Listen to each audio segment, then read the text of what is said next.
नमस्कार दोस्तों। आज के करंट अफेयर में आपका फिर से स्वागत है। तो आज के करंट अफेयर में हम जो भी विभिन्न हमारे न्यूज़पेपर हैं और आईएनए न्यूज है और पीआईबी न्यूज है, उनसे संबंधित हम क्या करेंगे, अध्ययन करेंगे। और जो महत्वपूर्ण न्यूज़ें हैं उनसे संबंधित हम बात करेंगे और हमारे एग्जाम की दृष्टि से जो केवल महत्वपूर्ण पॉइंट है उन पे बात करेंगे, और जो प्रीलिम्स की दृष्टि से भी महत्वपूर्ण होंगे और किसकी दृष्टि से होंगे, मेंस की दृष्टि से भी क्या होंगे, महत्वपूर्ण। ठीक है। तो आज की महत्वपूर्ण जो न्यूज है आईएनएस विक्रांत, इससे संबंधित हम पहले भी डिस्कस कर चुके हैं, लेकिन आज हम इसको समग्र रूप से क्या करेंगे, इसका अध्ययन करेंगे। ठीक है, हमारे लिए क्या महत्वपूर्ण है। और एक नई वैक्सीन डेवलप हुई है भारत में, तो उसके संबंध में बात करेंगे। और अदर भी हमारे पास क्या है, महत्वपूर्ण न्यूज़ें हैं जो हमारे एग्जाम में महत्वपूर्ण भूमिका निभाएंगी। ठीक है, तो आगे बात करते हैं। तो जो हमारा थंबनेल है, प्रधानमंत्री मोदी जी ने इंडिया को first indigenous air aircraft carrier commission किया है, जिसका नाम है आईएनएस विक्रांत। ठीक है, क्या नाम है, आईएनएस विक्रांत। सबसे महत्वपूर्ण बात यह है कि यह पहला स्वदेशी है। क्या है, पहला क्या है, स्वदेशी है। इसका मतलब यह है कि इसमें जो 76% जो मटेरियल है वो कहां से है, भारत से लगा हुआ है। जो भारत की क्या है, एमएसएमई जो इंटरप्राइजेस हैं, वहां से इस मटेरियल को लिया गया है। तो इससे महत्वपूर्ण क्या हुआ कि भारत आत्मनिर्भरता की ओर बढ़ रहा है। लेकिन एक महत्वपूर्ण बात और है कि इसमें जो जो क्रिटिकल टेक्नोलॉजी है, जिसको बोलते हैं जो महत्वपूर्ण जो टेक्नोलॉजी है, वो भारत की नहीं है। उसको हमने क्या किया है, विदेशों से एक्सपोर्ट किया है, मतलब कि क्या किया है, आयात किया है। तो हमें बात ये समझने की आवश्यकता है कि हमको इस क्रिटिकल टेक्नोलॉजी पर भी क्या बनना पड़ेगा, आत्मनिर्भर बनना पड़ेगा। और हमारी जो डिफेंस सेक्टर में जो हम इंपोर्ट करते हैं उसको क्या करना पड़ेगा, कम करना पड़ेगा। ठीक है, तो ये बातें समझ लो। तो अभी हमारे पास जो जो चल रहा है वो है आईएनएस विक्रमादित्य, जिसको हमने कहां से लिया, रसिया से लिया। और एक अभी हम प्रधानमंत्री मोदी जी ने क्या किया, कमीशन किया, जिसका नाम क्या था, आईएनएस विक्रांत था। आईएनएस विक्रांत ही इसका नाम क्यों रखा गया, क्योंकि हमने इंडिया पाकिस्तान युद्ध में इसने बहुत महत्वपूर्ण भूमिका अदा की थी। तो इसलिए जो कि आईएनएस विक्रांत था, ये आप देख पा रहे होंगे, जिसको हमने कहां से लिया था, ब्रिटिश से लिया था। लेकिन ये बाद में ये हमारा क्या हुआ, इसको काम करना बंद कर दिया और हमने इसको 17 साल में डेवलप कर पाए हैं। लेकिन कर पाए, लेकिन किया है। अब हमारी स्पीड क्या है, बड़ी है। ठीक है, इसको और त्वरित गति से हमको काम करना होगा। इंडिया की मंशा है कि हम 3 एयरक्राफ्ट कैरियर बना लें, जिससे क्या होगा कि जो इंडो पैसिफिक ओशियन है, मतलब कि जो इंडियन ओशियन है और जो पैसिफिक ओशियन है, उसको क्या कर सकें, ओपन कर सकें, फ्री कर सकें और इंक्लूसिव कर सकें। क्या कर सकें, समावेशी कर सकें। इसका मतलब ये है कि वो जो भी ओशियन है, समुद्र है, उन पर सबका क्या हो, अधिकार हो। सब क्या कर सकें, ट्रेड कर सकें। मतलब किसी एक देश की मोनोपोली ना हो, स्पेशली किसकी, चाइना की। तो चाइना की जो नेवी पावर है, उससे ये क्या कर पाएगा, काउंटर कर पाएगा। ठीक है, तो हमारी क्या होगी, नेवी कैपेबिलिटी बढ़ेगी और हम बहुत से क्या कर पाएंगे, एयर ऑपरेशन कर पाएंगे।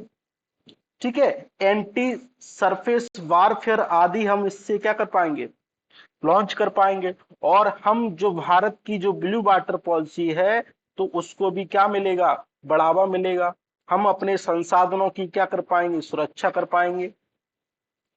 और हम अपने नेशन की जो स्ट्रेंथ है वो भी क्या करेंगे, बढ़ा पाएंगे। तो इससे क्या होगा, ओवरऑल जो इंडियन ओशियन रीजन है उसमें हम जो भी मतलब पड़ोसी देश हैं उनको हम सुरक्षा मुहैया कराने में सक्षम होंगे। और जो चाइना से संबंधित जो हमारी चिंताएं हैं वो भी क्या होंगी, दूर होंगी। बात समझ आ रही है। और हम जो कन्वेंशनल वार होता है जिसमें मतलब परमाणु का यूज नहीं किया जाता, मतलब कन्वेंशनली उसको लड़ा जाता है, तो उसमें हम क्या कर पाएंगे, रणनीति बना पाएंगे। तो ये महत्वपूर्ण बातें हैं, इसलिए हम कर पाएंगे। और प्रधानमंत्री मोदी जी ने बोला था, एक शब्द है उनका सागर, इसका मतलब ये है कि जो इंडियन ओशन है उसका जो रीजन है उनमें सबकी क्या हो, ग्रोथ हो। क्या हो, सबकी ग्रोथ हो। कोई भी ग्रोथ में पीछे ना चीटे छूटे और किसी एक देश की दादागिरी ना चले, लाइक चाइना। तो इसको दूर करने में हमारे लिए नेवी का पावरफुल होना बहुत महत्वपूर्ण है। तो ये सब बातें हैं। हमारे लिए महत्वपूर्ण बात यह है कि इसमें 76% मटेरियल लगा है, वो कहां से लिया है, भारत का ही है। लेकिन जो क्रिटिकल टेक्नोलॉजी है वो हमने क्या की है, इंपोर्ट की है। दूसरी महत्वपूर्ण बात यह है कि इसको जो डिजाइन किया है वो किसने किया है, Indian navy directorate of naval design direct इसको डिजाइन किया है। और बनाया किसने है, कोची शिपयार्ड ने इसको लिमिटेड ने क्या किया है, बनाया है। और जो काम करती है मिनिस्ट्री ऑफ शिपिंग के अंतर्गत। तो आप इसको ध्यान रखना। ठीक है, आगे चलते हैं। जैसा कि आप देख पा रहे होंगे इसकी जो लागत है वो कितना है, 20,000 करोड़ के आसपास है। बहुत बड़ी लागत है, 2 से 3 बिलियन डॉलर के आसपास है। और आप देख पा रहे होंगे कि इसकी हाइट कितनी है, 59 मीटर है। इसमें क्रू कितने हैं, 1700 रह सकते हैं। कंपार्टमेंट कितने हैं, 2300 कंपार्टमेंट है। टॉप स्पीड कितनी है, 28 नॉटिकल माइल। ठीक है। और 7,500 नॉटिकल माइल बिना फ्यूल, बिना रुके ये दूरी तय कर सकता है। ये इसकी खासियत है, ध्यान रखना। तो हम बड़े बड़े ऑपरेशन क्या है आसानी से कर पाएंगे, ये आप देख पा रहे होंगे। और यहां तक भी ये कहा कि ये 2 फुटबॉल के जो ग्राउंड होते हैं उससे बड़ा है। समझ रहे हो, जो फुटबॉल के ग्राउंड होते हैं। तो ये हमारे लिए फैक्ट है, ये एग्जाम में नहीं पूछा जाता। तो हमारे लिए महत्वपूर्ण है कि हम मीन्स की दृष्टि से देखें और एक किसने डिजाइन किया है वो देखें। तो इस पे हम क्या करेंगे, बात करेंगे। ठीक है।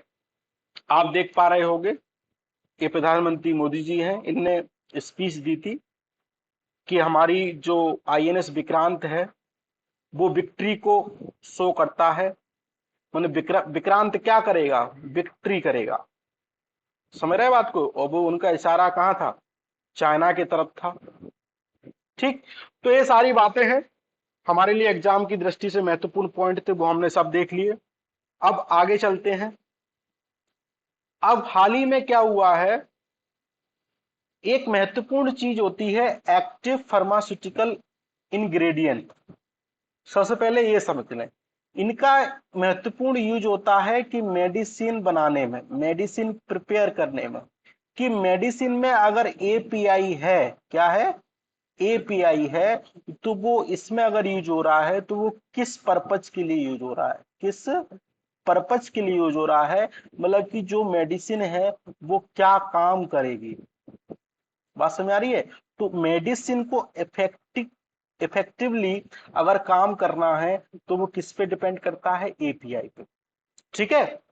अब समस्या ये है कि हम अपना जो एपीआई है वो डिपेंडेंट है कहां पे, चाइना पे। हम चाइना से क्या करते हैं, आयात करते हैं। ठीक है। और आयात करते हैं, समझना। हाल ही में जो कोविड 19 महामारी आई तो चाइना से एपीआई आयात करने में समस्या उत्पन्न हुई, और जिससे हमारी जो फार्मास्यूटिकल इंडस्ट्री है उस पे क्या पड़ा, प्रभाव पड़ा। क्यों पड़ा? क्योंकि हम थर्ड लार्जेस्ट क्या है, फार्मास्यूटिकल इंडस्ट्री है बाय वॉल्यूम। और हम अफ्रीका जैसे देशों में जो विकासशील देश हैं, विकसित देश, विकासशील देश हैं और अल्प विकसित देश हैं, वहां पे क्या करते हैं, एक्सपोर्ट करते हैं, लोगों को रोजगार मिलता है। लेकिन समस्या यहाँ है कि हम चाइना पे डिपेंडेंट हैं। ठीक है, तो सरकार ये चाहती है कि हम बल्क ड्रग पार्क बना लें, जो बीडीपीएस योजना के तहत। ये क्या करेंगे कि ये कहां बना लें, हिमाचल प्रदेश में बनाएंगे, गुजरात में बनाएंगे, आंध्र प्रदेश में बनाएंगे। और ये क्या करेंगे, एपीआई को डेवलप करेंगे, जितनी भी मेडिसिन के लिए रिक्वायरमेंट है उसको क्या करेंगे, डेवलप करेंगे। और चाइना पे जो हमारी निर्भरता है वो क्या करेंगे, कम करेंगे। ये हमारा क्या है, कंटेक्स्ट है। ठीक है, तो ये आप ध्यान रखना। अगर हम ये सब डेवलप कर लें तो हमारे लिए बेनिफिट क्या होगा, वही चीजें जो हमने बताई आपको। क्या बताई? कि हम मैन्युफैक्चरिंग कॉस्ट कम कर पाएंगे, और हमारा जो भारत में जो इन्वायरमेंट है वो कैसा होगा, कॉम्पिटिटिव होगा, जिससे घरेलू ड्रग निर्माण को क्या मिलेगा, बढ़ावा मिलेगा। ठीक है, और हम अपना ग्लोबल मार्केट पे शेयर है जो हमारा वर्तमान में, उसको और बढ़ा पाएंगे। और हम जो पर्यावरण से संबंधित चिंताएं हैं उनको भी क्या कर पाएंगे, दूर कर पाएंगे। मतलब कि सतत विकास की संभावनाओं को तलाशने में हमारा महत्वपूर्ण योगदान होगा। अच्छा, हिमाचल प्रदेश में ही क्यों डेवलप किया गया? क्योंकि यहाँ पे बहुत सारे जो जड़ी बूटी संबंधी जो औषधीय प्लांट हैं, मेडिसिनली प्लांट हैं, वो कहाँ, हिमाचल प्रदेश की जलवायु में क्या रहते हैं, अनुकूल रहते हैं। तो वहां पे उनको क्या मिल जाता है, रॉ मटेरियल मिल जाता है। ऐसे ही गुजरात में हो गया, ऐसे ही आंध्र प्रदेश में हो गया। ठीक है, तो ये आप देख लेना। ये हमने जो महत्वपूर्ण टॉपिक था वो हमने समझ लिया। ठीक, ये वाले जो पॉइंट है ना, ये वाला, ये आप इसको समझना। हाँ, हमारे लिए एग्जाम की दृष्टि से महत्वपूर्ण। अब हाल ही में क्या हुआ है, आप सभी को पता होगा कि चाइना में क्या है, आर्थिक संकट। तो कोई उसको लोन देने वाला नहीं था। आईएमएफ ने पहले कहा था कि अगर भारत गारंटी लेगा तो हम चाइना को क्या दे, सॉरी चाइना को नहीं, श्रीलंका को क्या देंगे, लोन देंगे, जिससे उसकी जो वित्तीय स्थिति है वो क्या होगी, सुधरेगी। ठीक है, तो हाल ही में न्यूज ये है कि चाइना को 2.9 बिलियन की आईएमएफ से क्या मिली है, एक मदद मिली है कि वो अपनी जो माइक्रो इकोनॉमिक जो गतिविधियां हैं वो बढ़ा पाए, उसमें स्थिरता ला पाए, और जो उसके ऊपर जो डेब्ट है, कर्ज है, उसमें क्या लाए, सततता लाए। मतलब उस कर्ज को दूर करने के क्या करे, प्रयास कर पाए। बात समझ में आ रही है? तो ये हो गई। तो आई इसके द्वारा जो आईएमएफ के द्वारा जो लोन मिला है वो इसकी एक फैसिलिटी है, एक्सटेंडेड फंड फैसिलिटी। ये क्या करती है, अगर अगर किसी इसमें medium term balance payment crisis उत्पन्न होते हैं जो सीरियस हैं, तो उनको क्या करते हैं, उनको लोन देते हैं और उनसे बोलते हैं कि आपकी अर्थव्यवस्था में जो भी मतलब की कमजोरी है, जो भी कमजोर पहलू हैं, जो भी कमजोरी है उसको क्या करो, दूर करो, उनमें क्या लाओ, सुधार लाओ। ठीक है, मतलब कि इस लोन के साथ बहुत सारी शर्तें जुड़ी रहती हैं, मतलब कि कंडीशन रहती हैं कि आपको ये करना पड़ेगा, वो करना पड़ेगा, ये करना पड़ेगा, अर्थव्यवस्था में सुधार लाना पड़ेगा, राजकोषीय घाटे को कम करना पड़ेगा, उदारीकरण करना पड़ेगा, निजीकरण करना पड़ेगा, तभी आपको ये सब लोन मिलेगा। जैसा कि भारत को 1991 में मिला, जिसके द्वारा भारत क्या लाया, एलपीजी सुधार लाया। ठीक है, उदारीकरण, निजीकरण और वैश्वीकरण। ठीक, तो ये डिपेंड करता है कि कंट्री की फाइनेंशियल नीड क्या है, उसकी वित्तीय आवश्यकताएं क्या है, क्या कंट्री उसको रिपे रिपे करने में सक्षम है, क्या कंट्री का पास्ट जो ट्रैक रिकॉर्ड है वो सही है। तो इस पे डिपेंड करता है कि आप किसी देश को, मतलब कि आप नहीं, आपके पास तो इतना पैसा है ही नहीं, मतलब कि आप, मतलब IMF किसी देश को लोन देगा तो वो क्या रहेगा, शर्तों के आधार पर, शर्त अधीन रहेगा। ठीक है, तो ये तो हमारे लिए इतना महत्वपूर्ण नहीं था। हमारे लिए महत्वपूर्ण है कि भारत का और IMF का क्या संबंध है, और वर्तमान में क्या संबंध है भारत और इंटरनेशनल मॉनेटरी फंड के साथ, और उनकी क्या क्या व्यवस्थाएं वर्तमान में प्रचलित हैं जिससे वो अन्य देशों को लोन प्रोवाइड कराते हैं। तो आपको सिर्फ क्या रखना है, याद रखना है थोड़ा सा, इंटरनेशनल मॉनेटरी जो फंड है उसकी व्यवस्था है स्टैंड बाई अरेंजमेंट। एक व्यवस्था ये है कि कंट्री को एक्सटर्नल फाइनेंशियली उपलब्ध कराते हैं, फाइनेंस उपलब्ध कराते हैं, शॉर्ट टर्म फाइनेंस होती है। आपको ये शब्द याद रखना है, एग्जाम में पूछा जा सकता है कि ये किसकी फैसिलिटी है। ये फ्लेक्सिबल क्रेडिट लाइन देते हैं लोगों को कि आपके पास अगर कोई संकट है तो आप अपनी सुविधा के अनुसार किसी संकट को दूर करने के प्रयास कर सकते हो, जो हमने आपको क्या दिया, लोन दिया, उसके अकॉर्डिंग। और तीसरी उसकी सुविधा है स्टैंड बाई क्रेडिट फैसिलिटी। ये लो इनकम कंट्री को उपलब्ध कराते हैं और शॉर्ट टर्म होता है, अगर आपकी बैलेंस ऑफ पेमेंट क्राइसिस है, उसमें अगर समस्याएं हैं तो उसको दूर करने के लिए ये अल्प विकसित देशों को उपलब्ध कराते हैं। और एक फैसिलिटी है एक्सटेंडेड क्रेडिट लाइन, ये बैलेंस ऑफ पेमेंट के लिए। तो इसी के अंतर्गत किसको दिया गया है, श्रीलंका को दिया गया है, तो उसको ध्यान रखना। और एक है जो हमारा जो प्रिकॉशनरी लिक्विड लाइन है उसके अंतर्गत देते हैं कि अगर आपके इकोनॉमी के जो फंडामेंटल हैं वो अगर खराब हैं, तो अगर उनको अगर सही कर पाओ तो उनके द्वारा आपको क्या मिलेगा, लोन मिलेगा, आप उनको सही कर लो। ठीक है, तो ये महत्वपूर्ण है। तो आप स्पेशली क्या रखोगे, इनको याद रखोगे, स्टैंड बाई अरेंजमेंट हो गया, फ्लेक्सिबल क्रेडिट लाइन हो गई, स्टैंड बाई क्रेडिट फैसिलिटी हो गई, एक्सटेंडेड क्रेडिट फैसिलिटी हो गई, और प्रिकॉशनरी एंड लिक्विड लाइन हो गई। तो इनको शब्द को याद रखो। एक इससे संबंधित महत्वपूर्ण टॉपिक है SDR बोलते हैं। ठीक है, मतलब कि स्पेशल ड्राइंग राइट। ये क्या है, कोई करेंसी नहीं है, क्या नहीं है, करेंसी नहीं है, स्पेशली ध्यान रखना।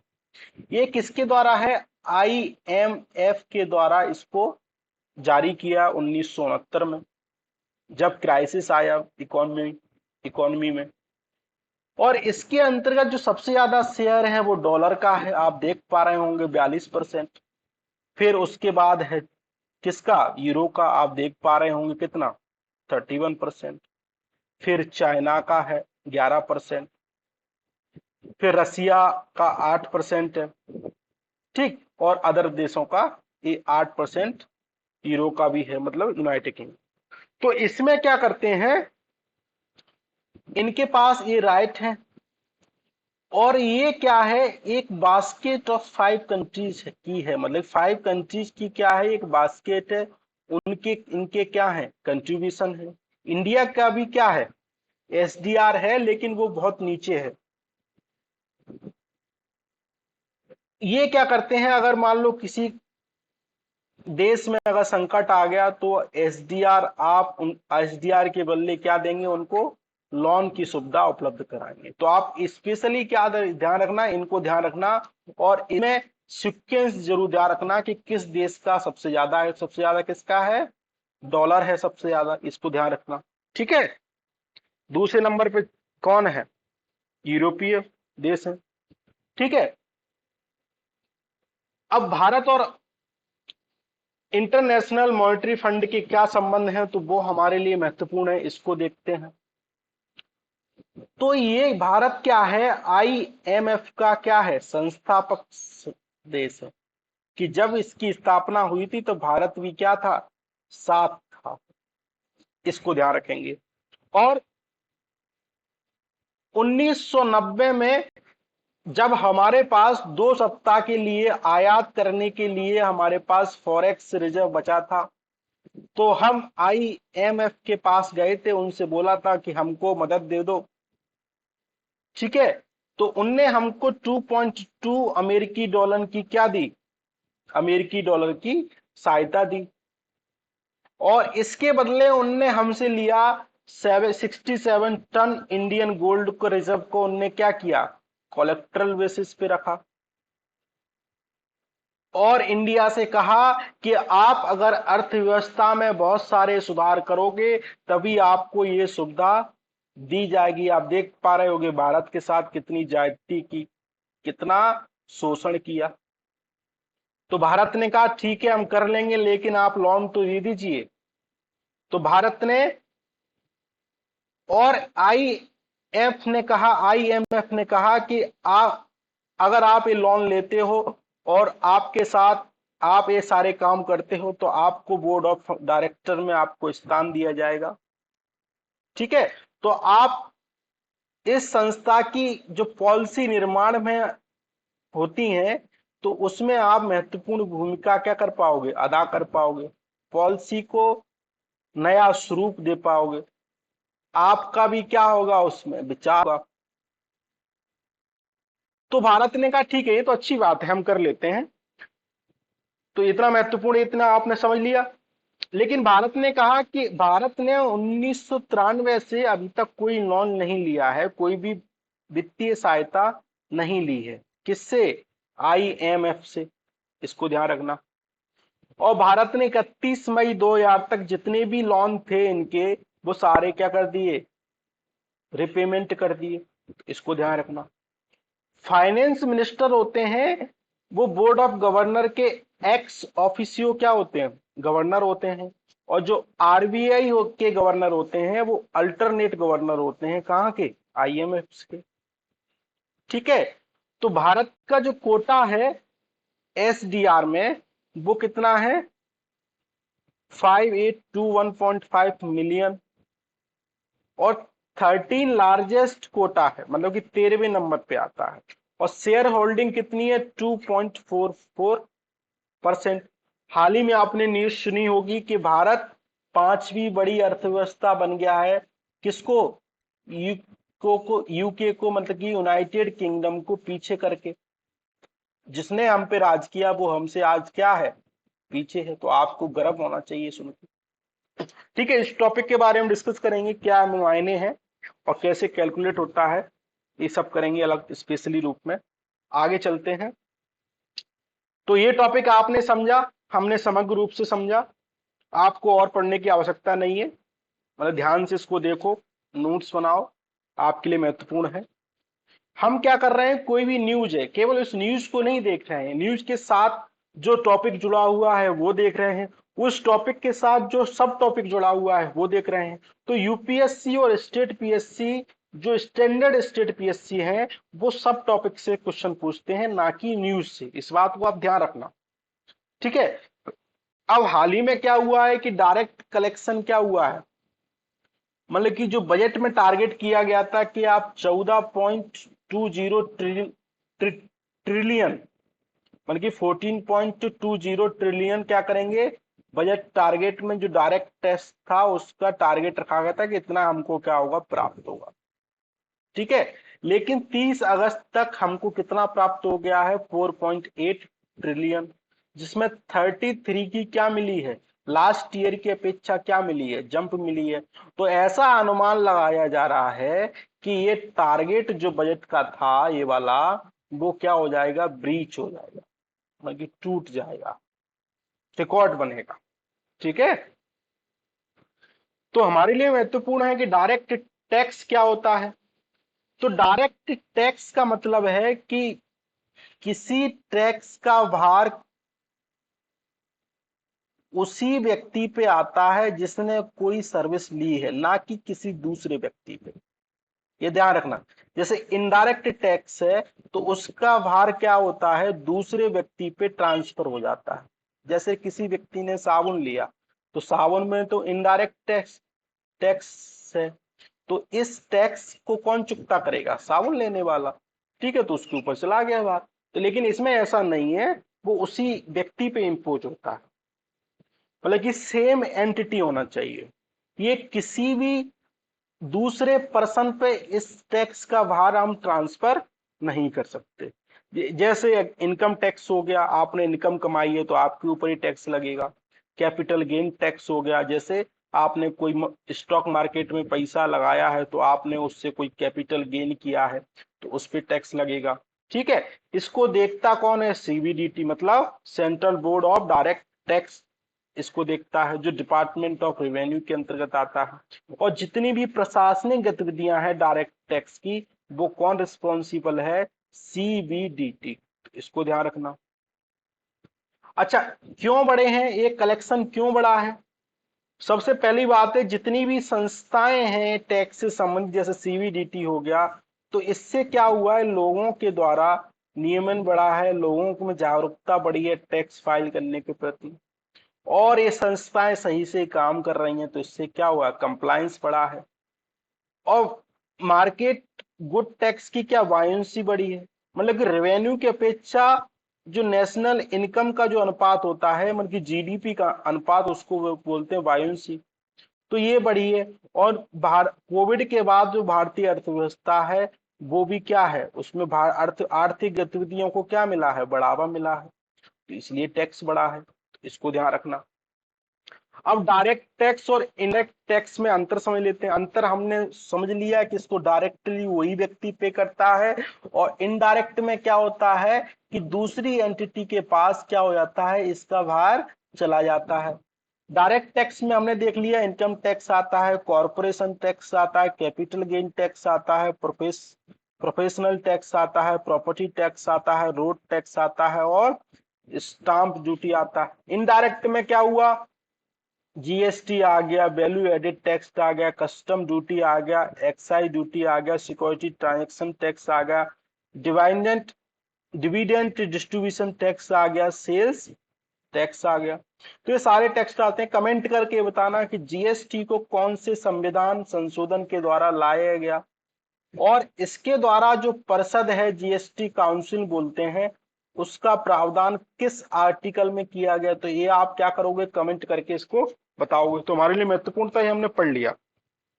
ठीक, अब चर्चा में ये है डीबीटी। डीबीटी का मतलब समझते ही होगा, डायरेक्ट बेनिफिट ट्रांसफर। तो सरकार ने कहा है कि हमने 24.8 लाख करोड़ रुपए 2013 से डीबीटी किए हैं, और 6.3 लाख करोड़ हमने फाइनेंशियल ईयर 2021-22 में अकेले में किए हैं। तो सरकार ने कहा है कि 9 मिलियन हम डायरेक्ट डीबीटी कर चुके हैं, तो सरकार के लिए क्या है, बहुत बड़ी उपलब्धि है। तो ये सब आप लोगों को पता ही होगा। मान लो कोई बैंक है, सरकार ने कोई स्कीम दी, मान की जैसे उज्ज्वला योजना है, तो उसके तहत लोगों को सिलेंडर मिलता है, तो उसके तहत डायरेक्ट आपके अकाउंट में क्या जाती है, सब्सिडी जाती है, तो इसको बोलते हैं डीबीटी। मतलब इसके द्वारा क्या हुआ, जो बिचौलिए थे उनको क्या किया गया, खत्म किया गया, और सरकार का टाइम बचा, लोगों का टाइम बचा, आने जाने में जो टाइम लगता था कि सब्सिडी दे दो भैया, लिखे भैया नहीं देते थे, और सरकार की कॉस्ट कम हुई कि आप डायरेक्ट आप कहां से जाएंगे, बैंक से जाएंगे, और शासन में क्या आई, पारदर्शिता आई। और जो भी हमारे जो मतलब कि जिनको लाभ नहीं लेना चाहिए था, मतलब कि जो हजारों करोड़ की संपत्ति के मालिक हैं, वो भी लाभ ले रहे हैं उज्ज्वला योजना का, तो उससे क्या हुआ, वो उजागर हुए। तो जो डुप्लीकेट हमारे पास जो लाभार्थी थे, जिनको घोस्ट लाभार्थी बोलते हैं, बेनिफिशियरी बोलते हैं, वो क्या हुए, खत्म हुए। सरकार का पैसे की जो बर्बादी होती थी वो क्या हुई, कम हुई। और इससे भ्रष्टाचार था, लीकेज था, वो क्या हुआ, कम हुआ। ठीक है, तो हमने समझा। इसके जेम के द्वारा इसको ट्रांसफर किया जाता है, जैसे जनधन हो गया, आधार हो गया, मोबाइल के माध्यम जिसको ट्रिनिटी बोलते हैं।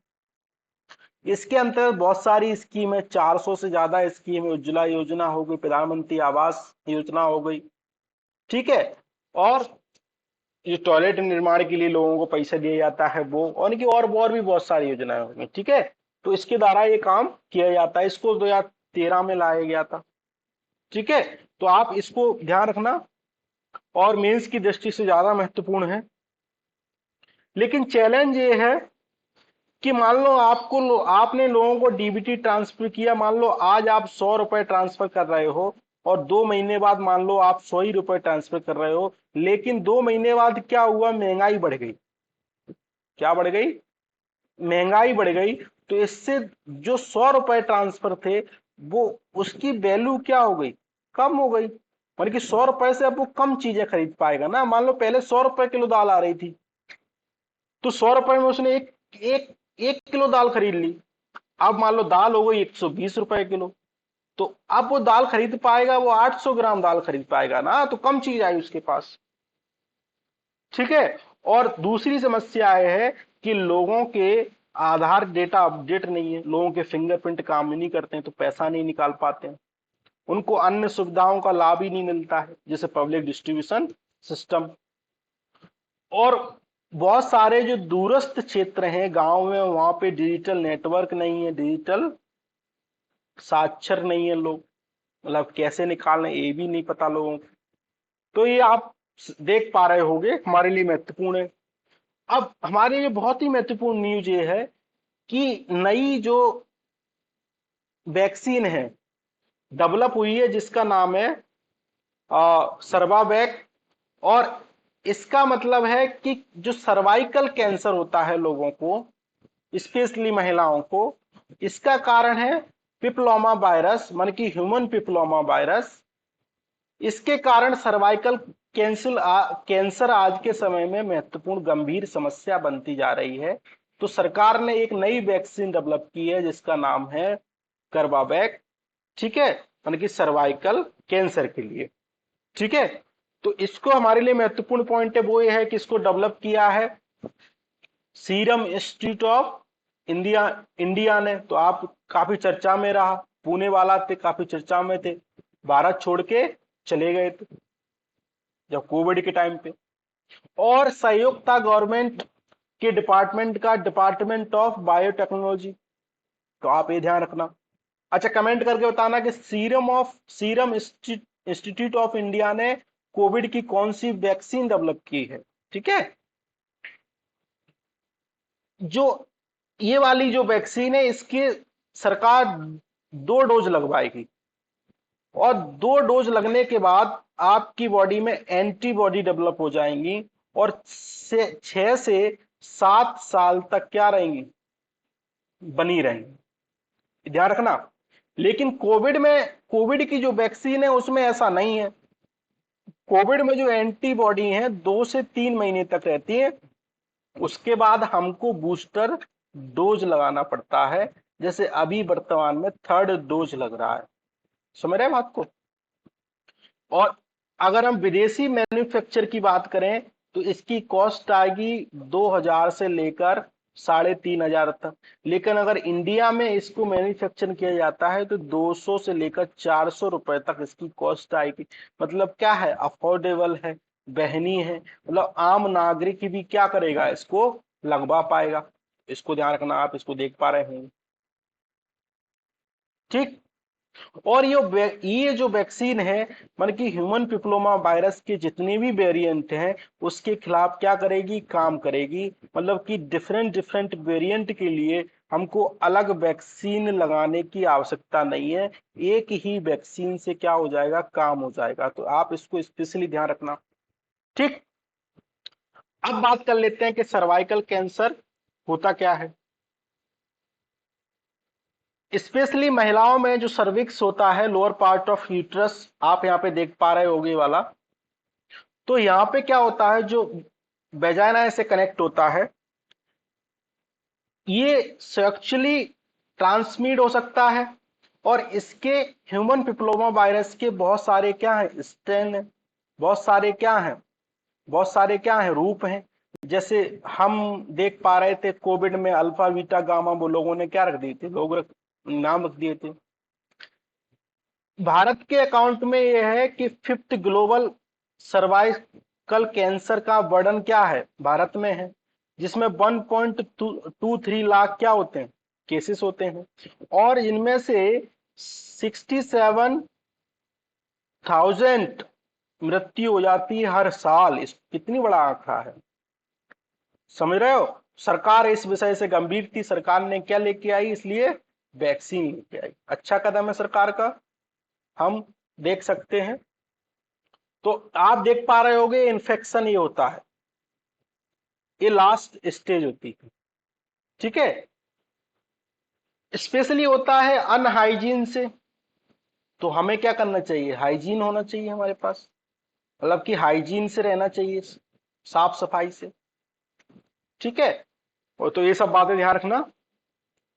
एक महत्वपूर्ण टॉपिक चर्चा में है, आपको सुनकर शायद हंसी आ सकती है, कि जापान क्या कर रहा है। जापान की संस्थाएं जो बेबी वर्कर हैं, ये वाली बेबी आप देख पा रहे हो, इनको हायर कर रही हैं। तो आपने सोचा होगा कि हायर क्यों कर रही हैं। तो जापान की समस्या ये है कि जो एवरेज एज है 48 है, मतलब कि अधिकांश लोग वहां क्या हो चुके हैं, बूढ़े हो चुके हैं, और परिवार भी छोटे हैं। भारत की तरह बड़े बड़े परिवार नहीं है जहां पे बच्चों की कमी नहीं होती। अगर बच्चे बहुत सारे होते हैं भारत के परिवार में, तो जो बूढ़े लोग होते हैं, दादा दादी होते हैं, तो वहां पे क्या होता है, उनका मन लगा रहता है। लेकिन जापान में ऐसी कोई स्थिति नहीं है। जापान में परिवार ही छोटे हैं, दादा दादी अपने पोता पोती को देख नहीं पाते, और उनका मन नहीं लग पाता, मतलब कि मानसिक रूप से क्या हो, मानसिक समस्या उत्पन्न होती है, मतलब कि सामाजिक जुड़ाव नहीं हो पाता।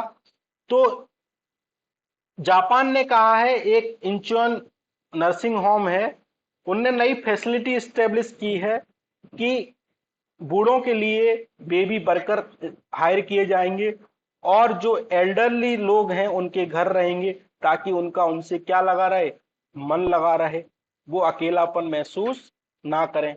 तो आप इसको एग्जाम्पल एथिक्स में लिख सकते हैं, और कोई भी हमारी अगर जनसंख्या से संबंधित उसको रेगुलेट करने की नीति आती है, तो इसमें इस एग्जाम्पल को क्या कर सकते हैं, कोट कर सकते हैं। भगवान ना चाहे हमारे यहाँ ऐसी स्थिति उत्पन्न हो, क्योंकि हम पश्चिमी सभ्यता की ओर ज्यादा बढ़ रहे हैं, ठीक है। हमें भारतीय जो संस्कृति के मूल्य हैं उनको संरक्षण करना बहुत ही महत्वपूर्ण है। आप कमेंट करके बताइए कि हमारे यहाँ ऐसी स्थिति आज उत्पन्न होती जा रही है कि आगे भविष्य में होगी, ठीक है। आप अपना एक्सपीरियंस जरूर शेयर कीजिएगा। अच्छा, एक चर्चा में था trans boundary protected area. Trans boundary का मतलब है, मान लो जैसे कोई नेपाल है, जैसे हमने नेपाल है, और नेपाल का बॉर्डर भारत से लगता है, तो जो प्राकृतिक संसाधन होंगे, जैसे नेशनल पार्क हो गए, टाइगर हो गए, और जैगुआर हो गए, और भी बहुत सारे वाइल्ड लाइफ स्पीसीज होंगे, तो उनका संरक्षण कैसे किया जाए, कैसे किया जाए संरक्षण। तो भारत और नेपाल ने क्या किया है, एक समझौता किया है कि हम क्या करेंगे, ट्रांस बाउंड्री जो टाइगर रिकवरी है इंडिया नेपाल में, उसको बढ़ावा देंगे, और जो हमारी महत्वपूर्ण जो अभ्यास हैं, जो प्रैक्टिस हैं, उनको क्या करेंगे, साझा करेंगे, ताकि आपके यहाँ भी क्या हो, टाइगर की पॉपुलेशन बढ़ सके। अच्छा, कमेंट करके बताइए, टाइगर को आईयूसीएन की किस लिस्ट में रखा गया है, क्रिटिकल इंडेंजर, इंडेंजर, ठीक है। और भारत में कितने टाइगर रिजर्व हैं, ये आप सब बताइएगा। तो ये क्या करते हैं, कॉरिडोर को बढ़ावा देते हैं, इंटरलिंकिंग एरिया को बढ़ावा देते हैं, ताकि जो वाइल्ड लाइफ स्पीसीज हैं, जो टाइगर हैं, एक एरिया से दूसरी एरिया में आसानी से जा पाए, उनका एरिया मतलब कि सीमित ना हो।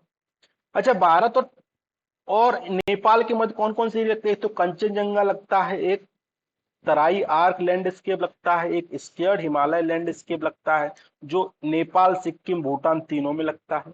तो नेपाल और भूटान और भारत, यहाँ पे ट्रांस बाउंड्री एरिया बहुत है, समझ रहे हैं बात को, यहाँ की जो इकोलॉजी है वो सेम है। तो इसलिए जो साझे प्रयास करने की आवश्यकता है, तभी हमें क्या मिलेगी, हम जो वन्य जीव हैं उनका संरक्षण कर पाएंगे और प्रकृति का भी क्या कर पाएंगे, संरक्षण कर पाएंगे। तो आप स्पेशली इन तीन को ध्यान रखना। ठीक है, आगे चलते हैं। एक जिज्ञासा प्रोग्राम सरकार ने लॉन्च किया है। जिज्ञासा प्रोग्राम है कि छात्र और जो भी वैज्ञानिक है, मतलब स्टूडेंट और साइंटिस्ट का आपस में क्या किया जाए, कनेक्ट किया जाए, ताकि उनमें रिसर्च से संबंधित क्या है, गतिविधि बढ़े, वो क्रिटिकल थिंकिंग क्या कर सकें, क्रिटिकल थिंकिंग को बढ़ावा दे सकें। और इसको लॉन्च किया गया था CSIR ने और केंद्रीय विद्यालय संगठन ने, इसको स्पेशली ध्यान रखना, ताकि लेबोरेटरी जो बेस्ड लर्निंग को बढ़ावा मिल सके। मतलब केवल आप थ्योरी नहीं पढ़ सकते, रट नहीं सकते, आपको इस रटने वाले सिद्धांत को आपको खत्म करना होगा, तभी हमारा देश आगे बढ़ेगा। मतलब हम क्या कर रहे हैं, डिग्रीधारी पैदा कर रहे हैं इंस्टीट्यूट से, हमको ऐसा नहीं चाहिए, हमको साइंटिस्ट चाहिए। तो सरकार ने क्या है कि जिज्ञासा 2.0 लॉन्च किया है, और इसमें किया है कि हम रिन्यूएबल फ्यूल जो टेक्नोलॉजी है उसको बढ़ावा देंगे, ताकि छात्रों में इसके प्रति जागरूकता बढ़े, और हम रिन्यूएबल जो फ्यूल है, ईंधन है, ताकि हम पर्यावरण को क्या कर सकें, संरक्षण कर सकें। ठीक है, इसको ध्यान रखना। आप देख पा रहे हो जिज्ञासा, CSIR, ठीक है, और केंद्रीय विद्यालय संगठन। हाल ही में क्या हुआ है, एक मॉक्सी, मॉक्सी मतलब है कि Mars oxygen in situ resource utilisation experiment, तो चर्चा आ सकता है, प्रश्न ध्यान रखना। एक नासा ने एक रोवर भेजा था, आप ये वाला देख पा रहे हो, कहां पे, मंगल पे, इसके साथ ये लॉन्च किया है मॉक्सी। तो इसने ये क्या करेगा, ऑक्सीजन प्रोड्यूस करेगा, जैसे ट्री करते हैं ना, कि कार्बन डाइऑक्साइड लेते हैं और ऑक्सीजन क्या है, छोड़ते हैं। इसलिए क्या करेगा, ऑक्सीजन को प्रोड्यूस करेगा। क्यों करेगा, क्योंकि जो मंगल ग्रह है वहां पे 96% के आसपास कार्बन डाइऑक्साइड पाई जाती है, और ऑक्सीजन ओनली 0.13% पाई जाती है। अगर वहां आपको जीवन चाहिए तो ऑक्सीजन की मात्रा अधिक होनी चाहिए, और अगर वहां आपको मानव मिशन भेजना है, ह्यूमन मिशन भेजना है, अगर वहां पे रिसर्च करना है, तो ऑक्सीजन होना अनिवार्य है। तो ये क्या करेगा, ऑक्सीजन प्रोड्यूस करेगा, जिससे वहां पे ऑक्सीजन की संभावना अधिक से हो, और मानव मिशन को हम वहां पे क्या कर पाए, भेज पाए, और हम पृथ्वी की संरचना को समझ पाए, और जो यूनिवर्स है उसके निर्माण को समझ पाए। ठीक है, हमें केवल ये ध्यान रखना है मैक्स मोक्सी क्या है, और ये जो रोवर है ये किसने भेजा था, मंगलयान से संबंधित। मंगल, अच्छा कमेंट करके बताना कि मंगलयान किस अंतरिक्ष यान के द्वारा भेजा गया था, हमारा कौन सा यूज हुआ था, PSLV, GSLV, और कब भेजा गया था, और उसकी लागत कितनी थी। ठीक है, हमारे लिए महत्वपूर्ण है। आप टॉपिक को कनेक्ट करके पढ़ोगे ना तो जिंदगी में कभी नहीं भूलोगे। ठीक है, अब आगे एक नया अवार्ड हरदीप पुरी साहब ने लॉन्च किया है कि smart solution challenge and inclusive city award. ये क्या करेगा, जितनी भी सिटी है अगर उनमें अगर कोई भी समस्या है, तो उनको अगर पीपुल सेंट्रिक बनाने के लिए उन समस्याओं को निदान अगर कोई करता है तो उसको अवार्ड दिया जाएगा। बस इतना पढ़ने का आवश्यकता है, इससे ज्यादा हमको कुछ याद नहीं रखना। ठीक है, अभी सरकार ने इसको तेजस मार्क 2 मतलब कि कमेटी ऑन सिक्योरिटी अफेयर ने क्या किया, अनुमोदन किया है कि हम इसका क्या करेंगे, निर्माण करेंगे। और इसमें INS विक्रांत की तरह 70% जो मटेरियल लगेगा वो कहां से लगेगा, भारत से ही लगेगा, और 4.5 जनरेशन का होगा ये। तो ये देख पा रहे होगा, तेजस जो मार्क 2 है इंडिया का, ये फाल्कन F-16 के बराबर होगा। तेजस हमारे पास ऑलरेडी है, जिसको DRDO और HAL ने डेवलप किया है। सिंगल इंजन है, लाइट वेट है, हाईली एंगाइल है, और मल्टी रोल सुपरसोनिक। ठीक है, तो इसको ध्यान रखना, क्या है, सुपरसोनिक। ये आपने देख लिया। अब एक टाइफून चर्चा में था, टाइफून हिनामिनोर। तो ये हमारा कहाँ आ रहा है, हमारा वेस्टर्न पैसिफिक ओशियन में आ रहा है, कोरिया, दक्षिण कोरिया, जापान, इधर इधर साइड आ रहा है, तो इसलिए चर्चा में नाम ध्यान रखना। ठीक। अब आप जो साइक्लोन है उसकी संरचना आप जानते हो कि आई होती है, आई बॉल होती है, ये रेन बॉन्ड होता है। यहाँ पे वर्षा बिल्कुल नहीं होती, यहाँ पे जो जो भी मतलब कि मौसम रहता है बिल्कुल स्वच्छ रहता है, लेकिन जो आई बॉल होता है वहां पे वर्षा बहुत होती है। लेकिन जैसे ही आई बॉल के इधर चलते जाएंगे तो वर्षा की मात्रा क्या होती जाएगी, कम होती जाएगी। तो इसको आप ध्यान रखना। साइक्लोन को हम स्पेशली समझेंगे। साइक्लोन के लिए जो कंडीशन ये है कि 27%, 27 डिग्री सेल्सियस टेम्परेचर होना चाहिए जल का, और ये समुद्र में ही इनका ओरिजिन होता है। ठीक है, और ह्यूमिडिटी होना चाहिए जिससे वो एनर्जी लें, और कोरिलेसिस बल उपस्थित होना चाहिए। ठीक है, ये तीन चीजें महत्वपूर्ण है, इनके अगर ये होंगे तभी साइक्लोन का निर्माण होगा। ठीक है, तो आप ध्यान रखना। एक भीतरकनिका नेशनल पार्क चर्चा में था, तो हाल ही में क्या किया, 3700 जो हमारे पास सॉल्ट वाटर क्रोकोडाइल हैं उनका इस मतलब कि इस साल में क्या हुआ है, मतलब कि जन्म हुआ है। तो ये हमारे महत्वपूर्ण बायोडाइवर्सिटी को क्या मिला है, संरक्षण मिला है।